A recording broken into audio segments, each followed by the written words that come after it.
আচ্ছা আমি টক বানাইবার লাগে তোরা চাউল ড্রাই রোস্ট করি লেয়ার আর আমি চাউল দিয়ে কিছু বানাইতে হইলে সবর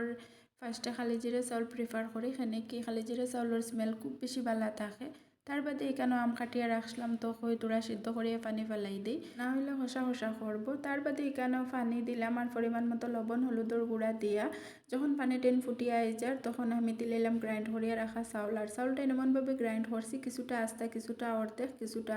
গুঁড়া হয়েছে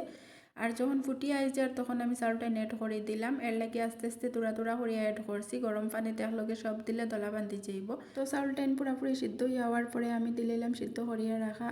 আম আগে থেকে দিছি না এখানে কি আমিটা অলরেডি নরম থাকে তারপরে দিলাম টেঙ্গা পাউডার পাতা আর ইনো বাগারও দিলাম পাঁচফোড়ন চেঁচিয়া দিলাম রসুন আর লাল মরিচ রসুন কাটার থেকে চেঁচিয়া দিলে গন্ধ বেশি থাকে এর লাগে দিলাম আর এটা যখন ফুটিয়া তখন আমি সবটা দিয়া চুলার দিকে নামাইলেও রেডি হয়ে গেল গিয়া কাঁচা আমের টক কাঁচা আমের টক কত হলে খাওয়া যায় ছোটো মাছ দিয়া আলু দিয়া খাওয়া যায় জুল ছাড়া আর কি আর এইবারে জুল জুল টাইপর ওলাও বানানি যায় ডাইল দিয়া আম দিয়েও বানানি যায় আর